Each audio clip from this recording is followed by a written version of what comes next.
Hi, I'm Paul Goldberger, author of Why Architecture Matters, and you're listening to U.S. Modernist Radio. Mama don't allow no architecture around here.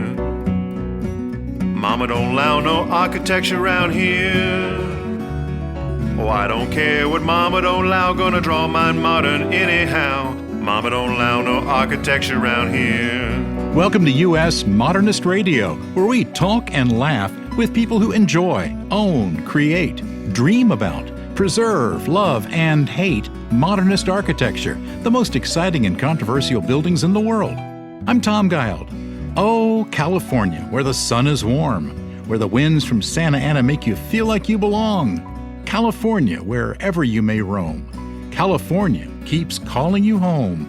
That's from a song in a 1978 movie, If Ever I See You Again. Joining us today are well-known California architects Leo Marmol, Wally Cunningham, Monika Hafelfinger, and Drew Pedrick. And now, your host, pining for California, Mr. Modernism, George Smart. Hey, thanks, Tom. If Ever I See You Again was a 1978 movie starring a young Shelley Hack, fresh off her famously delightful Charlie perfume commercials with crooners Bobby Short and Mel Torme.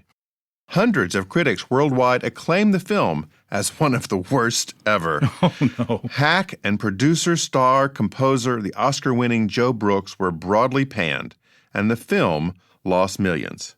And sadly, its reputation did not improve with time. However, the uplifting music by Brooks saves the day. You can't help but be swept away with the heartfelt emotion of the soundtrack, which is essentially a commercial for the state of California. I wonder if the State Visitors and Convention Bureau ever used it. Plus, it's a completely, unapologetically romantic story. I absolutely love this movie, and anyone hopelessly romantic cannot resist its uneven, badly acted, but powerful allure. Nothing like this will come along for another 26 years until The Notebook in 2004. If Ever I See You Again is not available on DVD or any streaming service I'm aware of. You have to find an old VHS tape on eBay and an old VHS player to see it.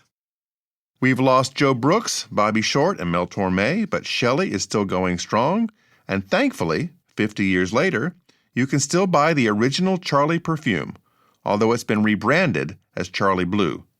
U.S. Modernist Radio is underwritten by June Goldfinger and Jeff Taylor, sponsors of Circle Square Triangle, a traveling exhibition on the architecture of Myron Goldfinger, and by Diane Bald and the Budman family, restoring significant architecture in Toronto, Los Angeles, Malibu, and Palm Springs. A graduate of Caltech, Go Beavers! Returning podcast guest Leo Marmol is co-founder of the firm Marmol Zehner. They are the masters of modern, with a special niche at restoring and adding on to classic mid-century modern houses. As managing partner, Leo lectures widely on architecture and historic restoration. He's on the board of trustees of the Palm Springs Art Museum, and he was a consultant on their recent rebirth of Albert Frey's Illuminaire House. He's also a well-regarded artist and fly fisherman. Today, we'll talk about one of the firm's newest LA projects, the tallest residential structure in California. It's gorgeous. Here's George's conversation with Leo Marmol. Leo, take me back. I think it was 2017 that this building was announced that was going to happen? Were you involved after that point or before that point? We were involved after that point. Okay. The project had been entitled with the previous developer, and so this was the one remaining empty parcel on a much larger development that included the shopping center that's there, the parking lot, and 2 office towers. And so that entire project had been entitled, and there was the one missing piece that we had the opportunity to fill in. And this filling in has gotten rave reviews from not only people in Los Angeles, but all over the world, because you've brought a particularly elegant, modernist vibe to it that's unusual for a tower. We appreciate that. Yes, we're enjoying the response by the design community and the downtown community. Our approach was to keep this a simple, elegant, modern building. And it's so interesting that that description still garners a great deal of attention. Oh, yes. So what were some of the main features or tools that you used to get that kind of vibe? Was it a materials kind of thing, or was it making the spaces different than what you might, say, encounter upon entering a typical lobby of a building like that? Well, I think the credit really first must go to the developer. Brookfield developed a beautiful architectural program for the building that included extensive amenity space, both indoors and outdoors. And then the opportunity to do many, many luxury homes. And so Brookfield set us up for a great deal of success in relationship to how the building functions, especially for those that have the opportunity to live there. Secondly, we took that very wonderful program and developed it in a very kind of rational response, but with the idea of connecting this empty parcel to the community as a whole. The parcel sits on what's known as the Angel's Flight, the pedestrian connection from downtown all the way through to the convention center and Staples. Well, what used to be Staples. Is that the funicular part of Angel's Flight? No, it's actually a pedestrian walkway. Okay. And so we created a grand stair from 8th Avenue up to the plaza level. And that plaza level then connects through to Figueroa. And so we saw the site as this last remaining piece to complete this pedestrian connection from downtown all the way through to the convention center. And were you also involved with the retail section that is on the ground level that extends around the building? That's what I saw in the photos. Within the footprint of our building, we have a small commercial piece that is going to be a restaurant. But that is at the same level as the retail plaza. So the retail plaza is really on the adjoining parcel, but we made our restaurant level at the same level. So in a sense, we are creating the kind of back wall of the retail experience. And that edge, that end of the retail has not been very animated, has not been very active. So this will allow that retail plaza to kind of be more activated through this pedestrian connection and through this restaurant piece. So it's really a very urban building in that it connects on a pedestrian level through to the rest of downtown. Was the plaza part already there, or was it built along with this? Plaza piece was already there. It was already there. Yes, we just, in a sense, completed it by providing this edge and putting an opportunity for a luxury restaurant experience at that edge. I read that Amar Santana's Vaca is going to move into the building. I think that's right. Yeah, that's pretty cool. Yes. What are some of the amenities in the building that you're particularly proud of, Leo? Well, at the very base of the building is a very heavy masonry, earthy base, a dark masonry base, and that is our parking core. On top of that parking base is a park for the residents. And so we have a green platform that connects our kind of party environment, the social experiences within that level. And that's 3 levels above the main entry from 7th. So up 3 levels is this kind of park level, and that becomes our main amenity deck. And those are party rooms and a golf simulator and a gym and kind of social experience, a swimming pool, outdoor garden spaces, outdoor barbecue areas, a dog run, all the basic amenities of outdoor experience and luxury living downtown. Now, what is LA's requirements lately about parking? Because I know for a long time, if you built a building, you had to build a certain number of spaces. And now cities are doing away with a lot of that in some projects because they're trying to encourage fewer cars and more public transportation. So which way was it with this building? It's interesting that now there's this issue of the city required parking and the true kind of program need for parking, and that the developer, Brookfield, felt that they needed to provide more parking for their residences than the city requires. So there is this dance going on between public agencies that are trying to reduce parking and developers who know that their residences still have cars.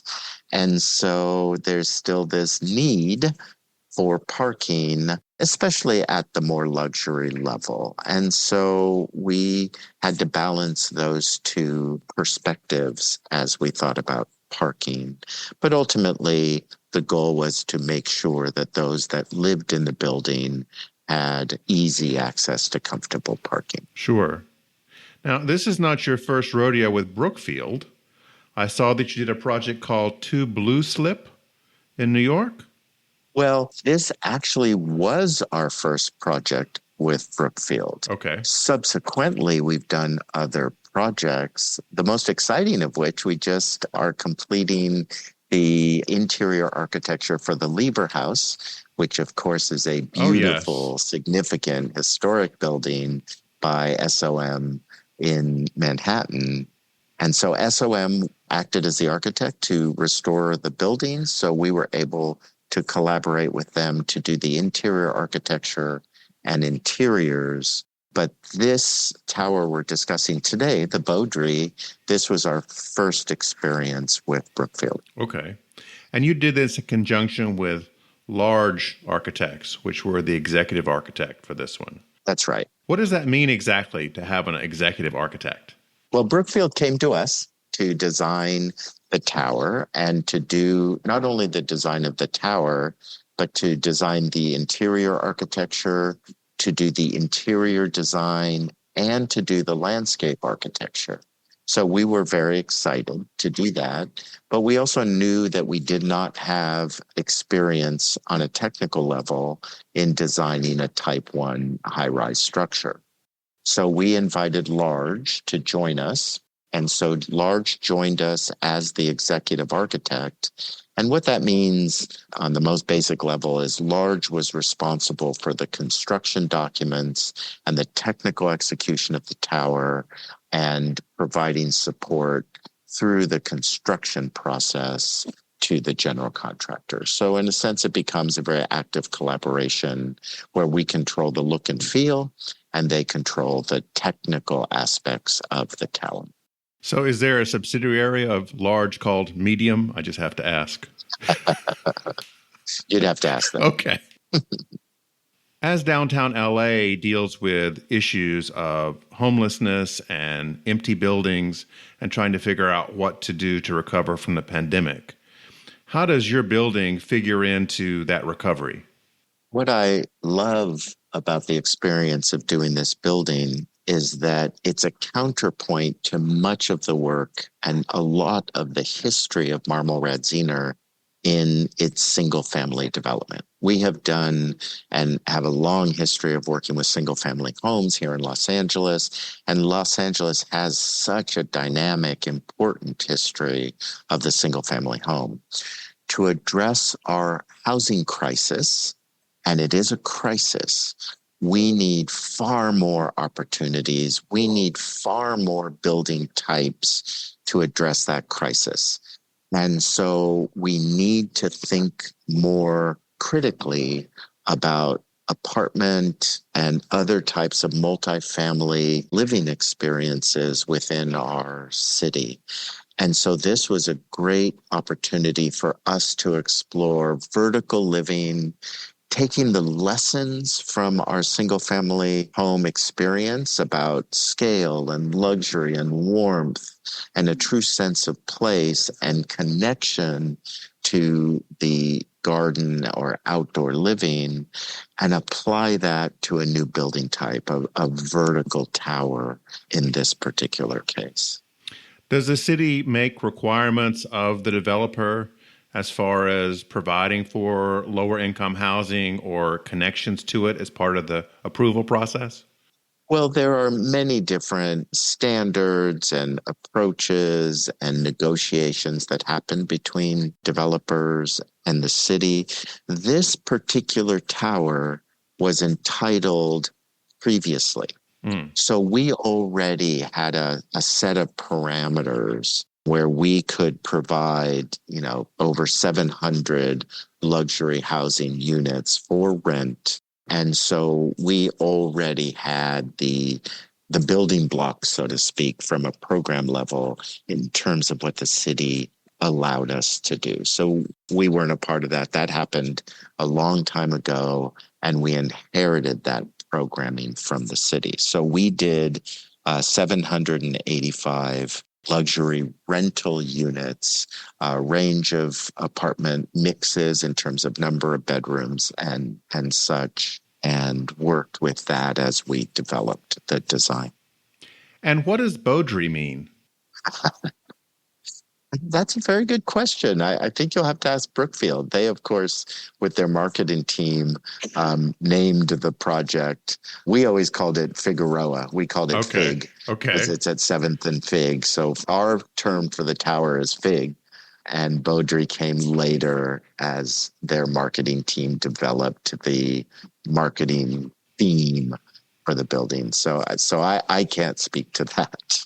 It sounded like one of those early 20th century names, of someone who was integral to downtown LA. I'll have to Google for that. Yes. Leo, it's always a pleasure to talk with you. Thank you so much for sharing this building, and I hope you get a lot of inquiries about more towers to come. Thank you. We're excited by it. It was a great opportunity to study modern design on a vertical level and think about housing in a fresh way for us and in ways that are so critical to the development of Los Angeles.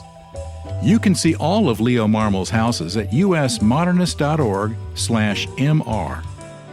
Wally Cunningham is the Michelangelo of modernism. Designing one-of-a-kind livable sculptures, Cunningham is in a rare class of brilliant designers like Ed Niles, Bart Prince, Ken Kellogg, and Breon Jeanette, who get and deliver stunning residential commissions. Cunningham studied architecture in high school in Buffalo, then later at the Chicago Academy of Fine Arts.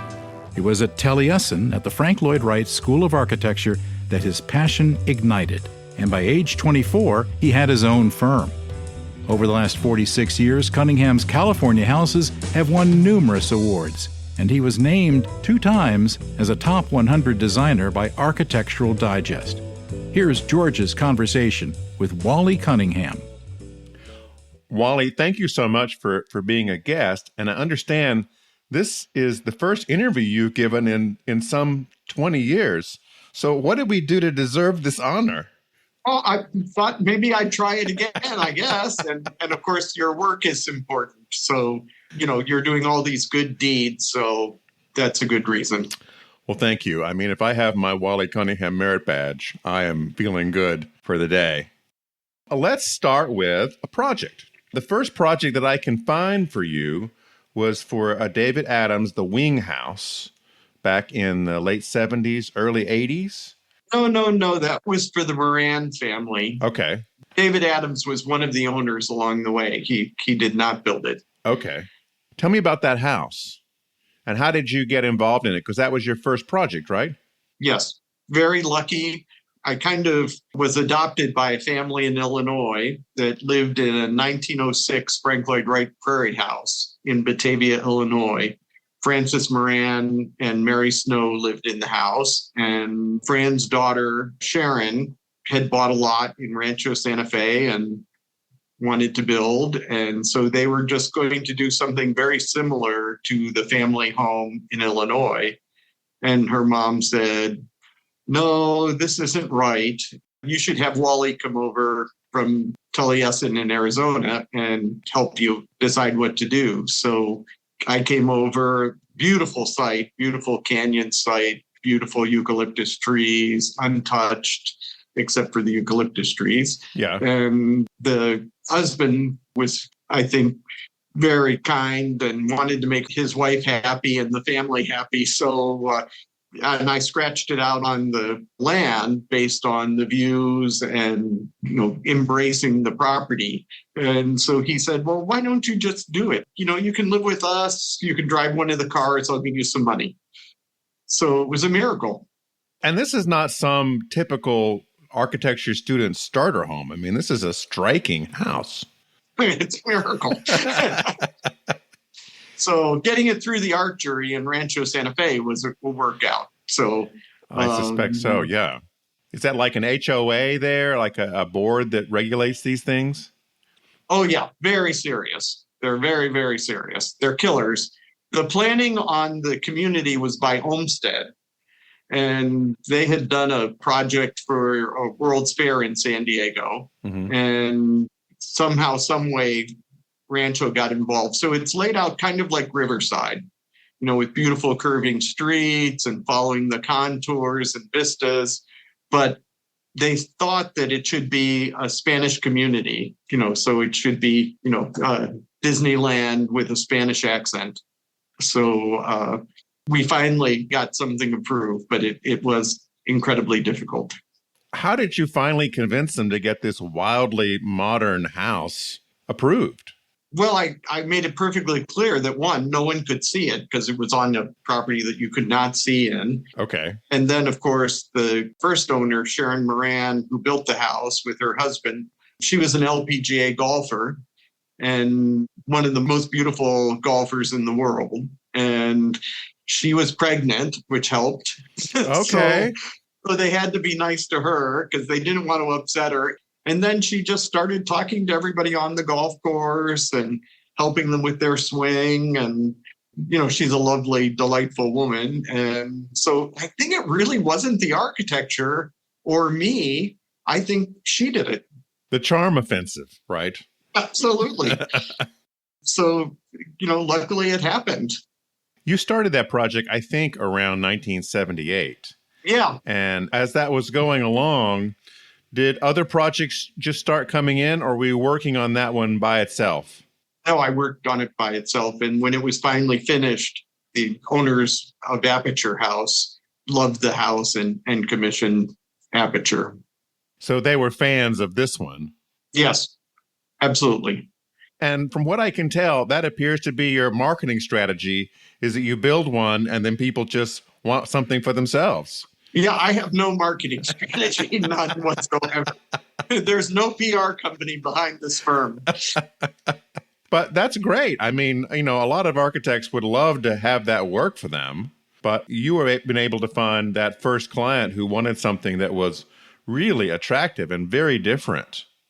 Yeah, and also you don't want to get a job because you, I don't want to say conned your way in, but made connections in an unnatural way. So Mr. Wright, of course, was a pro at PR and getting published and all of those things. And I never asked to be published. I never gave anybody anything. People asked me. I just didn't think that.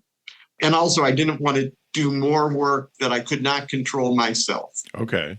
So like Fay Jones said, he just wanted enough work for his own office that one man could do. And I believe the same thing, because the more people you have involved, the less clear the design becomes. And do you typically build these as well as design them? No, that's too big a responsibility. Okay. So we always try to find somebody, because the projects are far afield now. And so we just had a project finished in Jackson Hole, Wyoming. And the builder was incredibly excellent and quite a gentleman. So that worked out really well. Got to be careful, try to find the right people, and send in reinforcements that you know. When did the media pick up on you and your houses? When did they start to really notice these? Well, Wing House was published by a local magazine, and then it just found its own way. And then when the Friends of Kebar and Taliesin Fellows did group exhibitions and things, they were kind enough to include me. So that helps, especially the international publications. And it's funny because Global Architecture in Japan asked to publish a house. And so they had published the Snows house in one of those, I think, GA number 9. Yeah. They had done the Prairie houses and in that edition. So I did that because, the family and the connection and then all of the others, it just grew by itself. We had a Schindler House exhibition with Friends of Kebiar, and the then critic of the LA Times wrote a very kind review about my work. And so that helped a lot. It's little bits and things. I don't think it's just one thing. I think it's a thing that builds up over time. And you have to keep your lifestyle and expectations about money and everything as reasonable as possible and not expect a grand lifestyle. As a designer, you're just have dry spells. I've been very lucky to have enough work to support myself, but I never intended to. I intended to get a job in a gas station or something. So I did, because I just thought it would be a miracle to support yourself in the arts. But it just found its own way in a natural progression. Well, I certainly first found you in the international publications. Oh, really? Before I found you in the domestic publications. Yes. Yeah. And then once I knew how to follow the trail, then I could, keep looking around and found house after house after house. You're often referred to as an organic architect. Now, for the general public, what does that mean? Because as far as I can tell, as a non-architect too, it basically means a house has curves. Is that too simplistic a definition? I think so. Okay. Because there's organic architecture that's perfectly straight. Mr. Wright certainly used a tremendous amount of straight lines, and the phrase was coined about him, and he believed in nature with a capital N. Yeah. And developed his philosophy. And of course, he had Louis Sullivan to build on and to teach him, although Mr. Wright did not appreciate the French movements, the Belle Epoque, and all of those things. But Louis Sullivan did, and that those ornaments and those gorgeous steel buildings in Paris when he was studying there, I think it was all part of it. And I'm a firm believer in great buildings from all periods, and art and music and everything. But it shouldn't be a narrow field. So when you say organic architecture, it sounds narrow, because I like the Renaissance. I know lots of architects didn't care about it. And I was brainwashed reading architecture books, thinking modern's modern, and I like the Chicago School in all of its grandeur, from Richardson to the present. So the prejudice, I just don't like prejudice in design of any kind. So if someone puts a name on it, it kind of diminishes it, I think. I think it narrows it, and that's not a good thing. So not getting into labels, so to speak. Yeah, because somebody who likes English country houses, could they not like Falling Water or the Farnsworth House or the Bruce Golf House in Aurora for the Fords? I mean, those are vastly different buildings. The Pantheon in Rome, I look at the Pantheon in Rome and I look at the Ford House, and it's like, this house could sit in that interior. and the shapes are reminiscent, not literal, but the idea of, this volume and the lighting and so on and so forth. So I think everything's interrelated, and you can go in tons of different directions. Some people like green, some people like blue. Everything can't be white and gray. And if you see people designing things and it all looks the same, it's like wasting the opportunity. We don't need another wing house for me. I already did it. I'm sure that they all look like brothers and sisters. They came from the same place, but I'm not interested in just building 100 of them of a particular point of view. Now, you've been friends with the late Ken Kellogg for a long time. I didn't get to chat with him. Tell me about Ken. What was he like? He was a mountain of a man. He was a really big guy, powerful, loved working with his hands, loved big machinery, loved the idea of building, just a really, really excellent person, and gathered us all up. He had a laboratory on the side of Palomar Mountain that students and friends and so on and so forth would go up and work. And he was kind to us. A lot of great architects are not so kind and don't want to be bothered by other people in the firm because they feel that it's wasting their time and they should be, trying to get more jobs or working or spending time with their families, whatever. But Ken was happy to talk to everybody and invited everybody everywhere. And when I finished Wing House, I did the interiors, the landscape, and the building. And his then wife, Marilyn Kellogg, called me up and she said, Wally, would you be interested in working on my mother's house, Dean Silva's garden? We need to tune it up a bit. And I'm sure they didn't need me. I'm sure they just thought I would need some money and wanted to put some cash in my pocket. And so I went over with the gardeners that I did Wing House with and not redid, but tuned it up. I mean, gardens need attention, as you know. So there was a rock in a path that I was doing, a large stone, and we moved it. And I was using it as kind of a sculpture, and Ken thought it was very funny that I would move a rock when God had put it there. And for years and years, he would tell that story and it would get back to me. And so it was great. And he would call me up and say, hey, you want to see the Joshua Tree House? Drive up with me. You want to do this? And we were real friends. And, I really cared about him for sure. He was everything that you want to be when you're growing up to be an architect. Absolutely 100% architecture running through his veins. I've only been in one of his projects, and that was a Chart House restaurant. Oh, well, they're all good. Which one? This was in Jacksonville, Florida. That's a magnificent building. And I knew immediately that it was Ken Kellogg just walking in. Oh, yeah. And what was even more amazing was I asked the server who designed this, thinking the server would completely be clueless. And they go, oh, this is a Ken Kellogg building. Like they knew it. Boom. Yeah, that'd make a great chapel. It would make a great house. It would make a great anything just to be in it. How many others of those restaurants are still in existence? I know the Rancho Mirage one had been demolished, and I'm not sure, to tell you the truth. I don't know. Okay. Don't know. So as you're moving along here through the 80s and the early 90s, looking at photos of the houses, and they're kind of medium scale houses, I would guess. They're like 4,000, 6,000 square feet. When did you start to get into the really larger houses? I don't know my years terribly well, but the first important house was for the Foster family in Rancho Santa Fe, again, dealing with what should we say, the art jury. Now, was that the Earth, Fire, Water house? No, it's called Promontory. Okay. Promontory.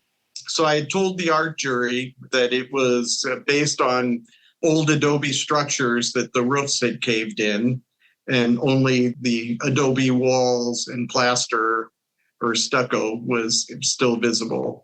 It was a courtyard house, thank God, at rectilinear.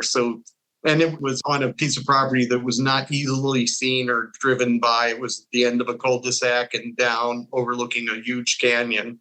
The Fosters were very elegant people and did a lot of entertaining, a lot of fundraising, big family, and loved to throw parties. It was wonderful working with them because I learned so much. One, they were absolutely fabulous people, fabulous quality people who really cared about things. And She was so terrific because we would go through the project and the kitchen. It was like, well, when we're having a large sit down dinner, we need to plate X amount of plates. So, the counter space or island space has to accommodate this. And then people are coming and going from the kitchen. So, we need multiple accesses, and people should not retrace their steps because that's when you have accidents, and, staff parking and kind of how drinks are served. We develop programs for, this is a large dinner, so drinks are served in the courtyard on a silver tray. And then people are invited into the house or to the large terrace on the swimming pool and so on and so forth. And just how it moved for very different things, for music, for lectures, without moving any of the furniture. She did not like her furniture being moved. So the first function was a birthday party for her husband, and it just worked beautifully. And I really wasn't talking to any of the guests. I was talking to the servers and the chefs because I was interested in how it worked. So that was fun. So that made a big learning curve and a big art collection. It was very important to her that the house did not have a date.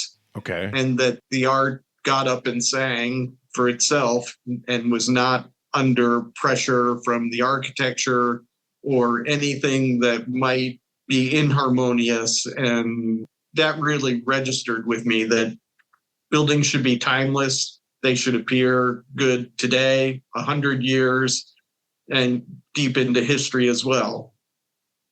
About this time, the U.S. architecture publication started to notice you. You were in Architectural Digest, I think, a couple of times.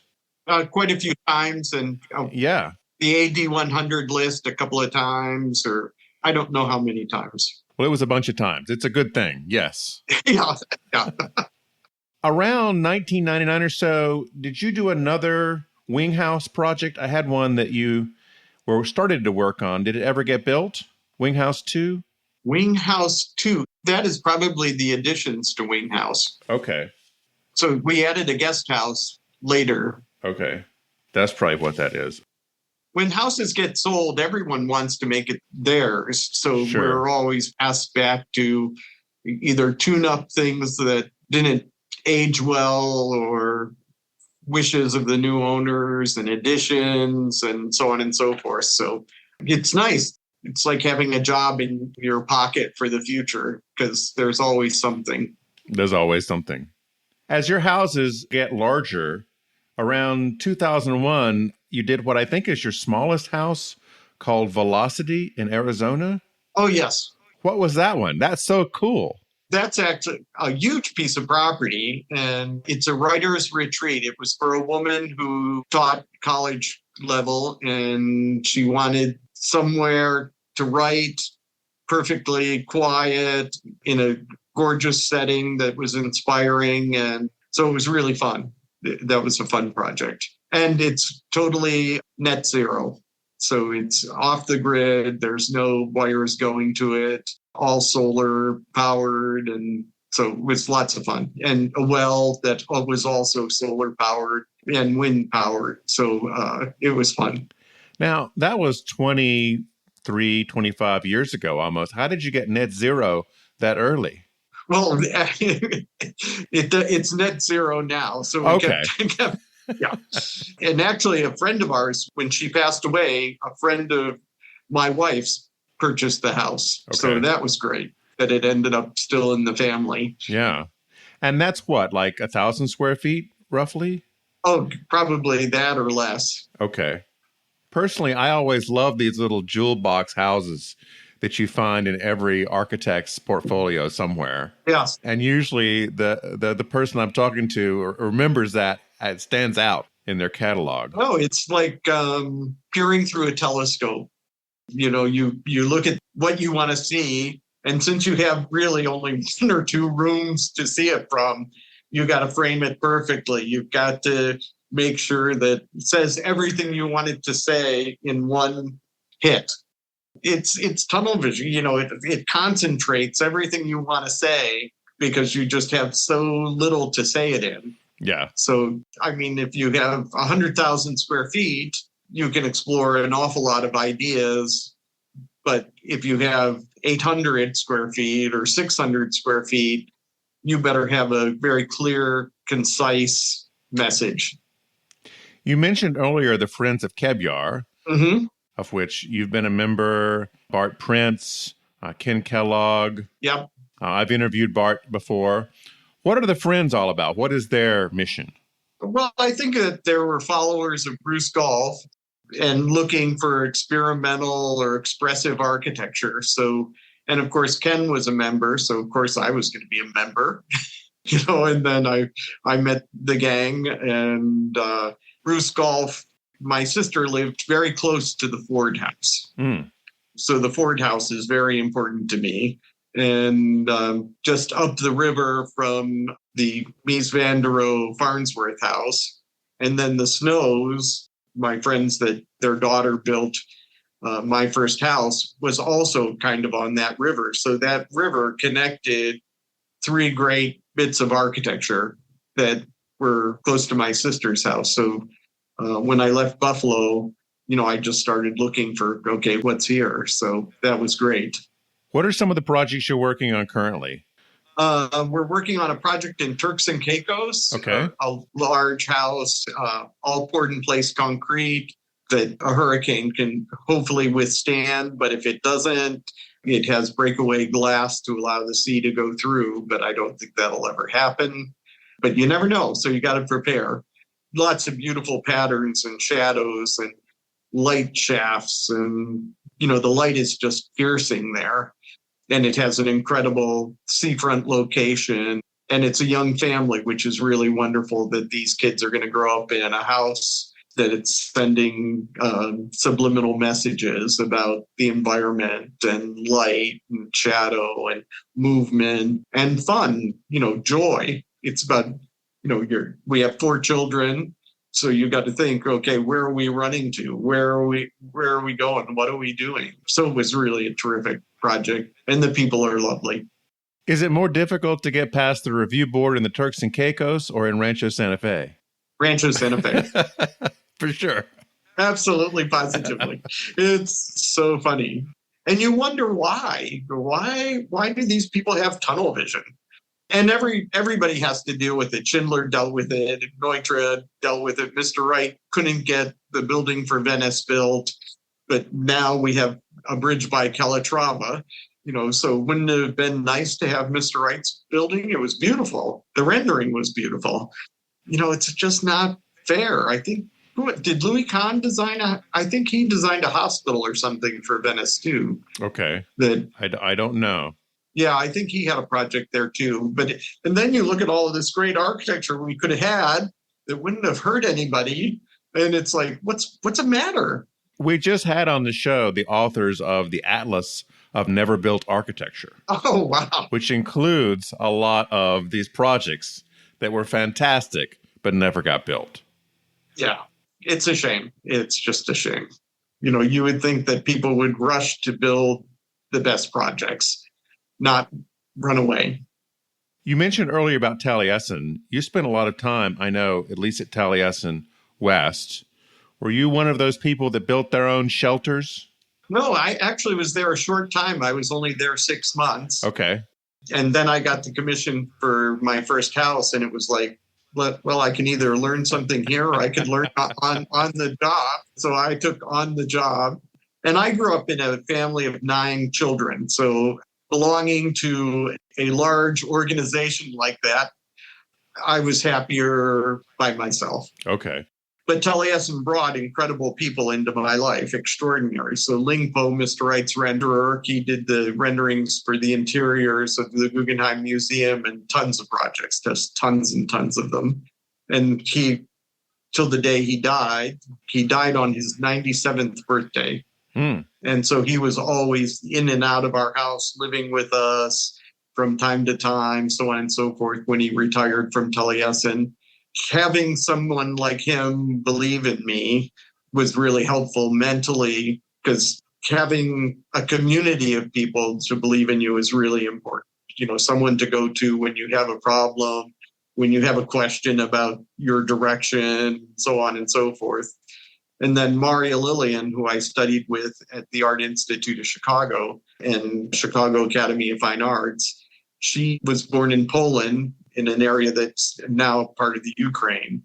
And she was the first woman graduate from the Polytechnic Institute, born in 1900. So she was almost a contemporary of Mr. Wright's.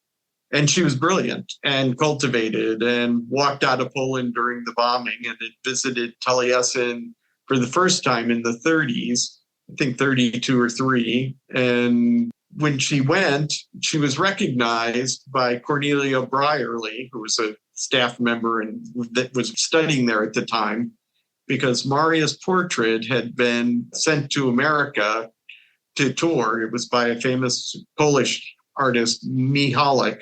It had been exhibited in Pittsburgh at the Biennale.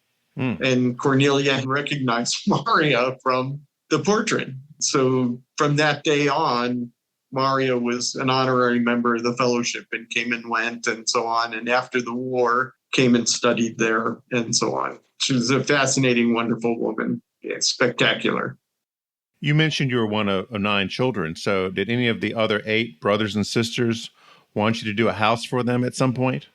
Oh, God, no. No. I would think, a little inside family knowledge might be helpful. No, I don't think none of them could afford a house for an architect. That was not going to happen. Okay.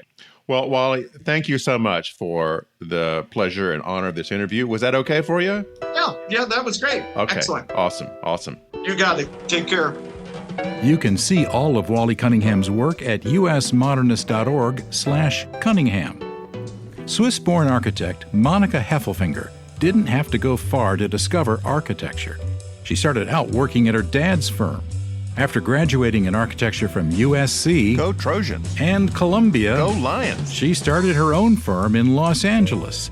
X10 Architecture has been providing unique, modernist design service since 2000, winning numerous awards and honors along the way. Here's George's conversation with Monika Hafelfinger. Monika, it's so good to finally meet you, and I want to thank you because I believe you're the only guest that has shown up early to the Zoom call. That must be that Swiss nature in you.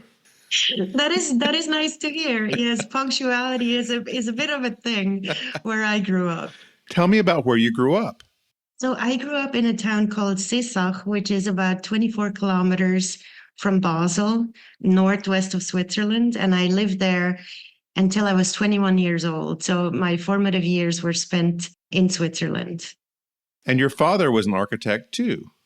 Yes, he's still practicing, actually. He has his own firm that he's running with my brother, who's also an architect, and they're building beautiful homes and other cultural buildings in the Basel area. Was architecture always the plan for you, or did you want to go into another career early on? So I grew up with a father who was very passionate about his profession. He loves architecture. He loves art. So on weekends, we would travel within our region and go see new projects that had just been completed by some really great firms. And of course, there's a lot of wonderful museums in the area that I grew up. The Art Basel is very well known at this point, but I've been going there ever since I was a little kid, due to my father's high interest in these two fields. For those of you who were asleep in geography class, Basel is located near France, and it's an easy transit to almost all of Europe. So you must have gone to some exciting places as a child. Where did you visit? We toured the sort of European zone quite a bit. But like you said, France is right there, Germany as well. So we traveled those countries for sure. We went to Italy, England. It was easy to explore. Lots of fun places to visit. One of the places I've always wanted to go was Ronchamp by Corbusier. Did you get to see that at all? I think that's somewhat near Basel. Yeah, that's about 45 minutes from where I grew up. And yes, we did make a pilgrimage to Ronchamp one Easter, I remember, and my brother and my sister and I were in the back of the car, and we drove for, what seemed like an eternity, because 45 minutes is Swiss standards. That's really far. So anyway, we get there, and my brother, my sister, and I were like, we drove this long to see this strange building. Now later, when I studied architecture, of course, I understood that this building has great significance and is very unique. But my initial reaction, and I think I was about 9 years old when we first visited, was like, this is a very bizarre building. So that was a fun outing. And I have gone back many times since with a much deeper appreciation for it. I have been a fan of yours for about 15 years, from the time you were working on the Randolph Duke House with your late husband, Austin Kelly. That got a lot of publicity in the United States. Did that put you on the American map for architecture? Was that your breakout house? I would say so, yes. We worked with Randolph on that project, and Randolph was so passionate about creating a very unique home. Even though actually the house was a remodel, we sort of started with a 1950s hillside residence that was, it was in somewhat of disrepair, and we transformed it with Randolph completely. And yeah, you could say that was probably the first project that reached beyond our previous work. We had done smaller projects, but that was a little bit of a game changer. So much so, actually, that for about 2 years after we completed Randolph's house, every new client wanted exactly that house. And we were both flattered, but we're like, we can do other things. We have lots of creativity. But you can see in some of the projects that followed, there's some echoes of that design in some of the houses we did subsequently. In the 2000s in Los Angeles, that was the time where people were buying up these promontories in the Hollywood Hills, like the Duke House property, and building new houses on top of them. Some of them really quite large, even larger than the Duke House that you did. And now that, since all those lots are gone, people are now trying to find smaller houses and more modest than they are before. So are you building any other projects in that general area? Yeah, currently we're working on a number of homes in the Hollywood Hills, also in Brentwood. Yeah, there's still lots that can be developed at this point. So yeah, we're working on one that's actually just below the Getty with amazing views, and very excited to build that one. You've identified a house called Naka House. Is that how you say it? Naka House? Naka House, yes. Naka House, which is a remodel of a 60s house. It's one of your favorite projects. Tell me about that. So that project sits right below the Hollywood sign. And the owners that hired us, they're both in the fashion industry, and they are used to very abstract environments. One grew up in Sao Paulo and therefore had a lot of exposure to modern architecture. And we really changed that home quite dramatically from what the structure looked like. And it became this sort of interplay between indoors, outdoors, just a very graphic design with lots of open space and just amazing views from the surrounding areas. And that's all completed, right? Yes, we completed that, I'm going to say 2011. Okay, one of the early ones. One of the early ones. What are some of the projects that you're most excited about now that are going to be coming out of the ground? So the one that I mentioned to you? Yes. We're just finishing up the permitting process of that home in Brentwood that's below the Getty. And then we are also working for the city of Los Angeles on a library, which has been a very interesting project. Because working on a library has been kind of a dream of mine, and to now do it, it's been very gratifying. We've spoken with a number of library architects, and the whole nature of the library experience has changed. For example, it's not just books anymore. It's other kinds of media experiences. It's a different kind of meeting place. What are some of the changes in how we think about a library are going to be incorporated into your new design? Exactly right what you're saying. It's really a communal space where lots of activities take place that are important to the people that live in the neighborhood. So there's event spaces, there's an area where people can study to become an American citizen, and there's resources for that kind of activity. We're really not putting people so much at a desk anymore. It's more about being able to curl up with a book or an iPad, and just it's more of a living room experience, a living room for the community. I know some libraries around the country even have a cafe in them. Is that part of your design here? That would be a good idea. One thing that we did expand in the sort of outdoor space for the library, we're planting a sort of teaching garden where recycling and drought-tolerant plants. It's outdoor classroom where kids can learn about appropriate gardens for Southern California. So it's a hands-on experience. Hands-on in the sense that it has an educational component. Okay. I don't know if they're going to let the youngsters do the planting, but that remains to be seen. But that would be a nice add-on, I think. I would hope so. That would be fantastic. Yeah. It is about the people in the neighborhood finding a comfortable place to meet. And we have different age groups that we are considering, and how the mood of the space can change throughout the day to incorporate holidays and make that part of the design concept as well, with unique lighting that can be used. So it's not the old library anymore. Where is it in Los Angeles? It's in Boyle Heights. It's just east of the LA River, near downtown LA. Okay. And is this a brand new facility, or are you renovating an existing library? We are renovating a existing structure that was built in the 1970s. So we're using the structure that is there, a little bit like Naka House, actually, reconnecting the dots slightly different from what the original design was. Do you recall who designed that library originally? I will have to look that up. It might be a design that was from the architects of the city of LA. So not a known architect. A staff architect for the city? Exactly. I didn't know that cities did that. I thought they always contracted it out to someone externally, but LA evidently had some inside people who were doing buildings. They have city architects. I did not know that. Okay. Do they still do that? Yes, they do. Okay. So certain things are done in-house. Let's go back to after you graduated from Columbia.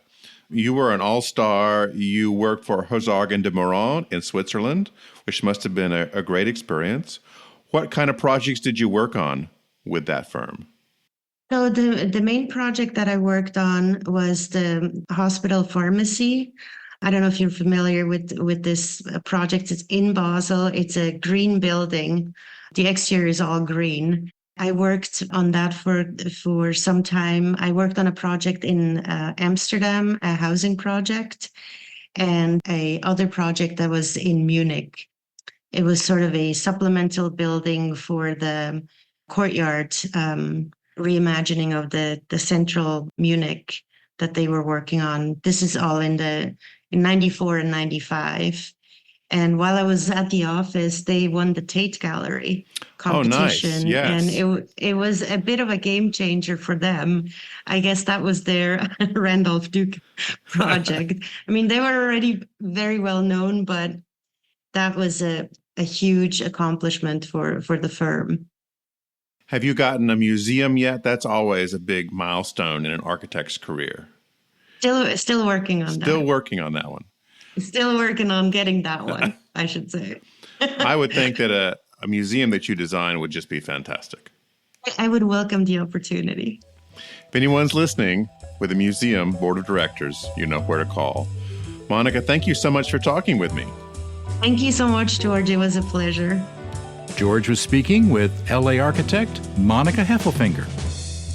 Drew Pedrick is the founder of McTeague, another LA architecture firm. Drew began his career in New York, following family footsteps into design and engineering, first as a lighting designer and then in construction. He built 2 other practices, one in architecture, the other in product design, before founding McTeague in 2011. He's also a founder and architect at First Wave Development, an organization devoted to producing sustainable, affordable housing via prefab, and they have some exciting homes in the pipeline. George recently spoke with Drew via Zoom. Drew, let's start off with one of the things that you use to describe yourself. You are really focusing on conscious architecture. So it means I have to ask, what is unconscious architecture? Because I assume there's a lot of it out there. Well, George, that's the very first time I've been asked that question. So that's remarkable from my point of view, that in all the time I have been expressing this language and developing this with clients, with consultants, no one has actually asked the counter. So the answer to that really is sort of a big mixed pot of where we've come from in architecture.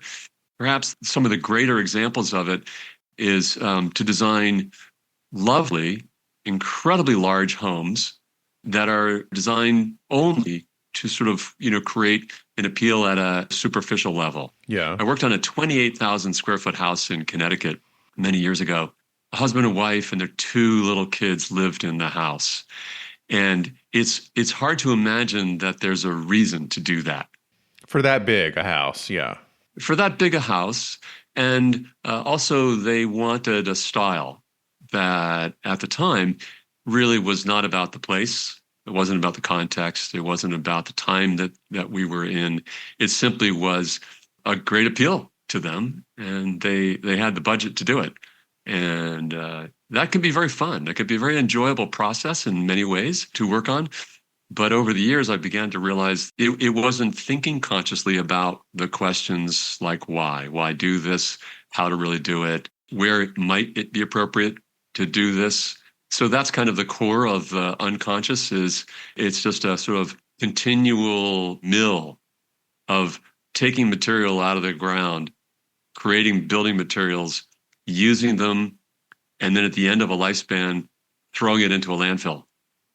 And in my view and our view, we'd like to not do that anymore that way.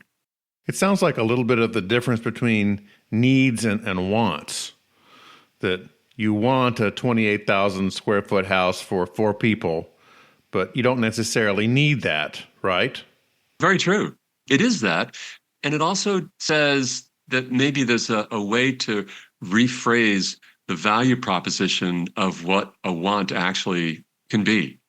Because we're human beings, we're passionate creatures. We should not forget the want, really. Exactly. But we can ask that question differently. What do we want? And that's what we're trying to do. It's interesting when I talked with homeowners of larger houses, and one of their very first complaints are the rooms they never use. Absolutely. Yeah, it happens. I worked on a house also in Connecticut. It was about 8,000 square feet.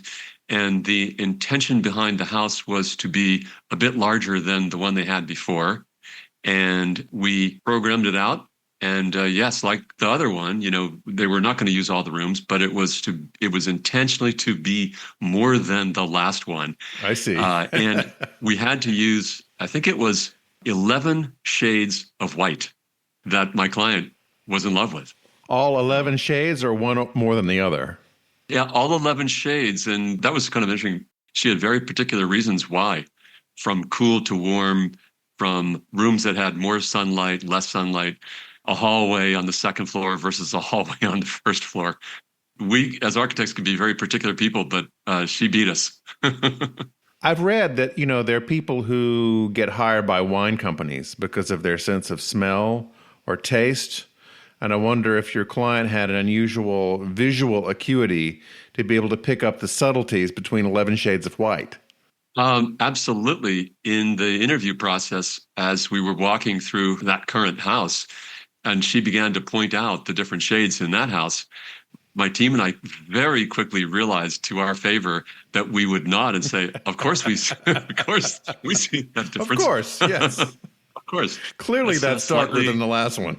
It reminds me of ripe peaches on a sunny April day or something like. That's kind of like how people express about wine. They make up some sort of, analogy. Like, I smell a whiff, a suggestion of dank castle in Ireland on a foggy September. Yes. From the 1200s, not before. Right. Well, towards this goal of conscious architecture, tell me about your project that you're working on with First Wave. You guys are going after the holy grail of prefab construction, which has been sought after by many adventurers before you over the last 100 years. What is your plan to make this happen? Right. Let's see. I'm trying to work the analogy well, but I came up instantly with we're rounding Cape Horn. Yes. Okay. Something like that. It's such an exciting moment for McTeague in particular, and for me in particular today as I talk with you. McTeague and my work had been in the tiny home world for quite a while. We had been in the modular home for quite a while. We had been looking at shipping containers. We had a client who wanted us to do 49 units of shipping containers, which amounted to taking a container and a half, slicing them apart, welding them together, and creating a home for someone in 200 and something square feet. And all these ideas that we had been working on over the last 15 or 20 years. But we knew that modular housing was kind of coming along, and we knew that the materials were beginning to catch up, materials and systems. And so a year and a half ago now, we found what we thought was a really incredible answer, and we still feel that right now. And that's to use a magnesium mixed cement to make a board, take that board and glue it to rigid insulation of a very nice, very high quality, and put another board on the backside of it, create that to a certain scale and size, frame that inside with wood, like you would in a regular house with wood framing, and then stack it up next to all the other ones. And in short order, you have the enclosure for whatever you're trying to build, and then put the roof on it, using the same materials. And so we saw that as sophisticated and simple. And to me, that's like what modernism can represent, is sophisticated and also very, very simple. So when it's complete, it just seems like this white room behind me. Well, that didn't take any effort, right? That's so easy to do, right? No, it's not easy. It's a whole lot of people involved in creating that cement, in creating that glue, in creating how it fits together, all of the engineering. So we came in to work with this firm, ZS2, out of Calgary, and we realized that they had really almost perfected this process, this way. So we've enjoyed working with them since then. And the start for us was actually not a single house, but we ended up building one as a start point. And that's where we are today. What's behind that for us, McTeague, is we designed about 12 or 13 of these models, different sizes, shapes, and configurations. And we designed many of them, so that you could put them together. So we could have a site that had one house, we could have a site that had single homes on it, multiple, or we could do connected community, small village style of communities of space. And that's where we are. We're actually getting questions a lot about how we might do this for instance, the Paradise Fire rebuild in Northern California, the Lahaina rebuild in Hawaii. We're speaking with people in Ukraine about the rebuild in Ukraine right now. And all of these, including people who just want to have an ADU, accessory dwelling unit on their property. So how far along is the prototype, Drew? The prototype is almost done. We are just getting the final finishes on it right now. We hurried to get it ready in a certain time frame, and we knew that at some point along that process, we needed to be a little more caring about what we were doing before we put that out. Conscious, perhaps? Oh, conscious. Absolutely. It wouldn't do any good to present something with the exterior wall kind of flapping, right? That's not conscious. But it's really exciting. It is to do exciting. this. When does the prototype make its premiere somewhere? Does it go from a central place, or does it go on tour, or what happens? Well, it has a couple of options at the moment. And this prototype is in Boise, Idaho right now. Mm-hmm. So that's where it resides as it's getting its final grooming, and nails done and so on. We have some clients in the Northwest who would really like to see that and very possibly could be a purchaser of it. We have some clients right here in Los Angeles where I am. We have a show coming up in Southern California. So, it's like we have a full dance card. Who do we dance with next? So when people inquire about this and want more information, what are some of the common questions they have right off the bat? Of course, the first one is how much does it cost? Mm-hmm. We're settling that down right now. We recognize very keenly to the business model of the group that's building it, First Wave Development. And the market for us is the missing middle. And the missing middle are all of those millions and millions of people who have a salary which does not allow them to buy $1 million plus house in Los Angeles or anywhere, really. or to live in, let's say, Sun Valley, Idaho, beautiful place. Mm-hmm. But if you work at the ski area, you can't live there. So the market is people who have a good job, have a good career, good living, but they may also be right on the edge. People who could be, one accident of some sort or other away from losing everything because their cost of housing is so high, cost of everything else is so high. So we're hoping to bring those numbers down. These are houses that some of the mobile home world that we're looking at, they would be around $100,000 and $150,000. Okay. And up. Others for workforce housing or missing middle housing could be $200,000, $300,000. None of this is really over $400,000 or $500,000. These are houses that, they're small. We think they're smart. We hope. That's our goal, is that they feel like they're spacious more than their square footage, that they have good light and air and good features, but they're very energy conscious. They're very energy saving. And that's the other side of it, is people would buy a mobile home and it seems so affordable, only to find out that the utilities are between $500 and $1,000 a month. Yeah, astronomical So sometimes. how do you do that if you're making $40,000 a year? That's very, very challenging, if even possible. Have you been approached yet by communities like Sun Valley, or I can think Aspen particularly, for workforce housing, to build a community for their employees to live in? 100 years ago, this was the model. Mm-hmm. A factory or plant would build, and they would build a little community of housing around it.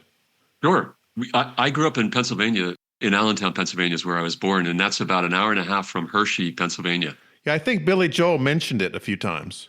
Billy Joel, yes, yes. He wasn't a fan of Allentown, but he made us. He made Allentown Made you famous, right? yes. It made us famous. So he's over in Long Island, I think. Yeah. But we saw that world, the early 20th century world of these corporations growing so fast, and they created this model that you've noted of workforce housing. And so if you lived there, you had your house for you, you bought from the store on the site and all that. That kind of went away. We saw that disappear in the early part of that century. We saw World War II and we saw post-war housing build, but it wasn't workforce housing really. It was the modernist case study home, the individual house, your own lot.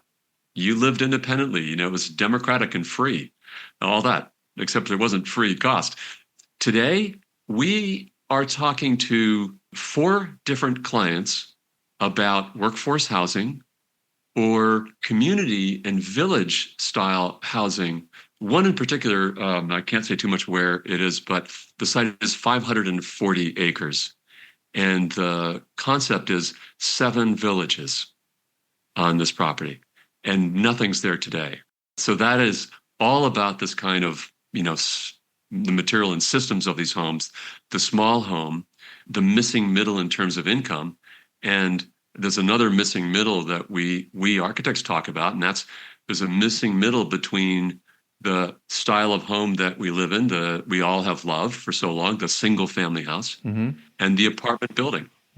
So the missing middle in there is the small mixed use, the 10 apartment or 4 apartment building with an office or retail below. And we don't have so much of that. And we're kind of trying to figure out, what does that model really look like? So we're talking with people who talk about that. We're also talking specifically about workforce housing for one client, which could be as much as 1,200 beds. So that's either 600 homes with 2 bedrooms or 300, 4 bedrooms, so on. Right. That's pretty cool.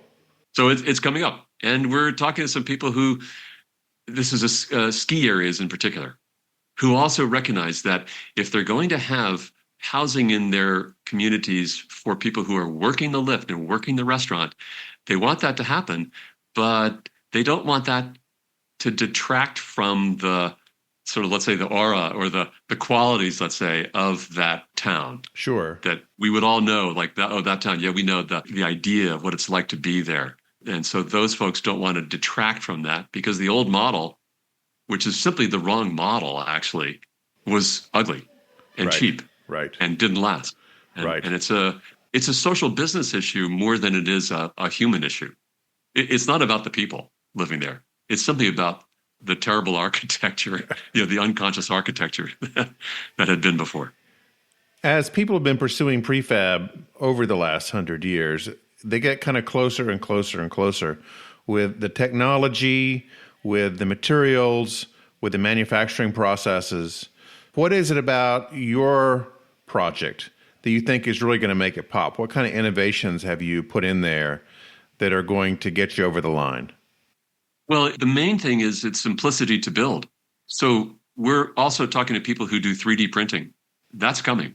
Oh, yes. I would tell you, that's coming very fast. I've seen that community in Austin, Texas. Yeah. And we're working very closely on that. So we're not ready to express anything there yet. But it's a more complex way to build, really. It looks very simple. A 3D printer, if you've seen these, it's a gigantic nozzle on a frame. Yeah, with toothpaste coming out the end. Exactly where you want it, on every tooth, just the right amount. Right? So that's wonderful. But what's so great about what we're talking about now is the labor to assemble this is not at all really unlike the labor to build any homes today. So that's really what sets us apart, is we get all of these wonderful benefits, environmental benefits, fire resistance, mold and mildew resistance. It's well building, it's well living. But the putting together of it is not unusual. So for instance, we're talking with people right now about how we will flat pack all these panels. They're all numbered, they're all identified, so you know exactly where to put them. And we're sending them to a site where the local labor crew can build it. So like a giant erector set you're hoping for here. Like it's a giant erector set. Yeah, that's right. The instructions, They open the manual and it's all in Chinese. Yes. Here's your Allen wrench. Yes, right. In our case, here's your mallet. Uh-huh. Because you actually drop them in place and you tap them into each other. It's very simple. For instance, a place like Hawaii or a place like Ukraine, we are talking with them about how to use the local labor crew to not only put these panels up, but so much more, so that the idea of doing a rebuild is not for all of the experts and everybody who can do this at scale shows up one day, right? Right. And for some enormous cost to the community, that group builds all these, 1,000 homes, right? What we're really faced with, I think, in the world today is that we want to work with the local community for them to recreate what they had or where they'd like it to go, and for the money to stay there, for the jobs to stay there, and for people to own it financially and own it in their hearts. I built this. Well, with a reconstruction in, say, Hawaii after the fire or in Ukraine after the war, they're going to fast track housing and redevelopment. But let's just say I live in Iowa, and I'm thinking about one of these houses for my piece of property. What do I have to go through locally to get this thing approved or ready for my truck to pull up and my manual to come off and me and my Allen wrench go at it? Well, it's actually generally, and I can't speak for Iowa specifically, but I can speak for Arizona and Nevada All right. and Texas. It's easier in many places than it is in my backyard in Los Angeles and in California in particular, because we have a lot more, I think, restrictions in terms of how the materials are used and assemblies and all that.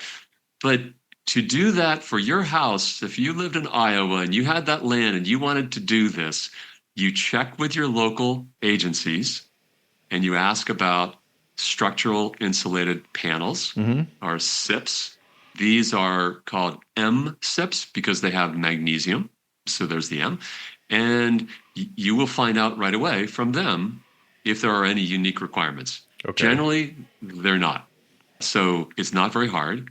The drawings are all put together in great detail. And just like any approval, that gets submitted for permits, and off you go.